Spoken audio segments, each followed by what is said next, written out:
Ndabweranso ndi uneneri ulosi wa zisankho za mdziko la Malawi lero date ndi pa 13 April 2025.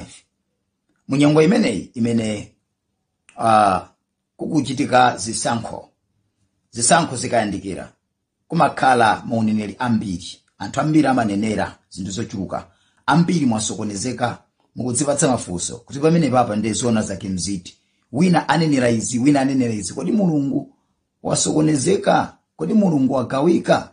Mafandi kuuzeni kuti Mulungu siwachisokoneza. Mulungu nthawi zonse ndi wadongosolo. Maprofesa anga ndikamapereka ndimangopereka chindunji, sindimayenda mozembera, koma ndimangopereka straightforward chimene ndaonetsedwacho. So ndifandi kuonetseni ndikuuzeni zimene Ambuye Yesu amandionetsa.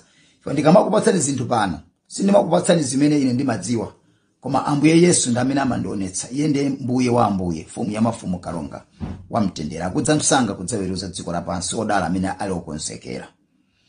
So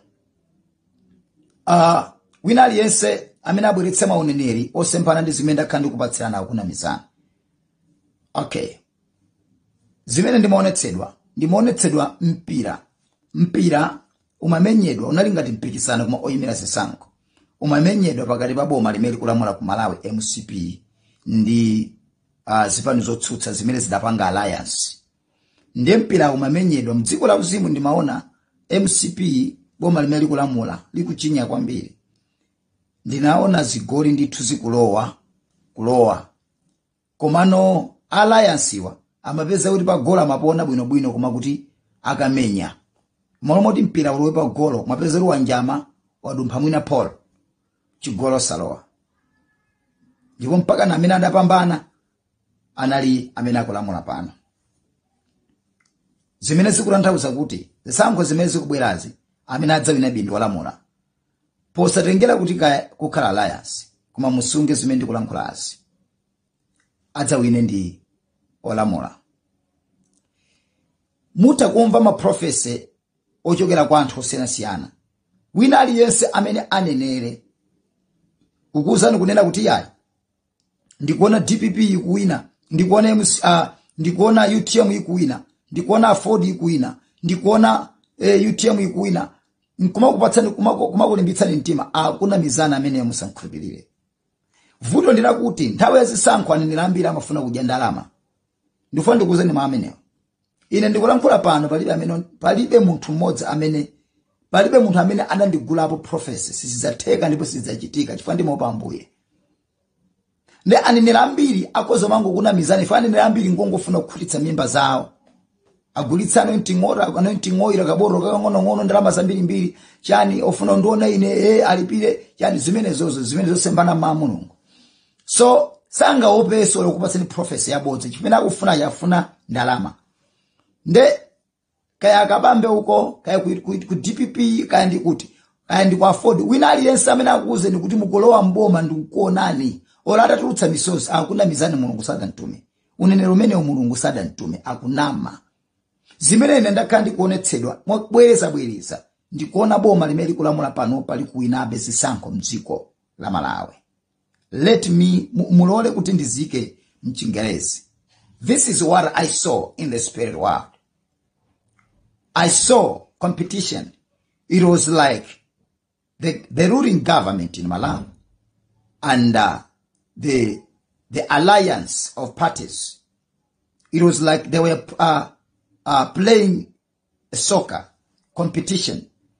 And the way I saw it, I saw the government scoring, and I saw the alliance from opposition party losing the game, which was representing the coming election. I'm still seeing the ruling government winning election in Malawi. Mark my words and keep my prophecy. Before you oppose my prophecy, you have to follow what I used to prophesy on my platform. I'm seeing the government winning again. This is what the Lord Jesus showed me. I'm seeing the government winning again. Even though someone can come to you and in the name of, maybe he's crying, shedding tears, telling you that DPP is winning. UTM is winning. Afford is winning. PP is winning. UDF is winning. That prophecy, that prophet is lying to you. They just want money. They just want money because many prophets, they like money. They want to eat money from politicians in the time of elections. So they just want to please you. I've never ate money from any politician. Listen to this prophecy. We have to fear God. The judgment day is coming. Whatever I'm saying here, the Lord will judge me. So we have to be careful when we are prophesying. I'm seeing the ruling government. I'm seeing Lazarus Makathi Chakwera ruling Malawians come 2026.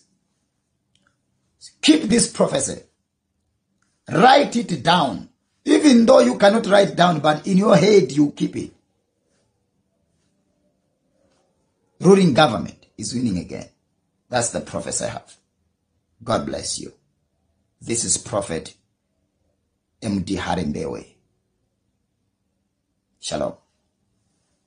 Kunali kulankhula kwa Prophet Harry Mbewe. Prophet Harry Mbewe akupitiriza kunena kuti iwo akulandira vumbulutso kuchokera kwa Mulungu kuti chipani cha Malawi Congress Party motsogozedwa ndi olemekezeka mtsogoleri wa dziko lino Dr. Makathi Chakwera awinanso zisankho zimene zikubwerazi. Akuti anzathu ku opposition mukamaona maprofeti ena ake akumagudubuzika kumalira malilime kumanena kuti azipani zanu ziwina, maprofeti amene oto ndi maprofeti afeki ndipo akungopanga zimenezi kuti akudyereni ndalama. Koma chilungamo chake chimene Mulungu akufuna ndichokuti ati Malawi Congress Party iwinanso zisankho za 2025 ndipo mu 2026 Amalawi akuti musunge ulosi umenewu ndipo 2026 mudzakumbukira Prophet Harry Mbewe Chakwera akupitiriza umpando wawo ngati mtsogoleri wa dziko lino. Ndicho Malawi mutu za maganizo anu ndi comment section below pompano pa Nyasa Voice Box.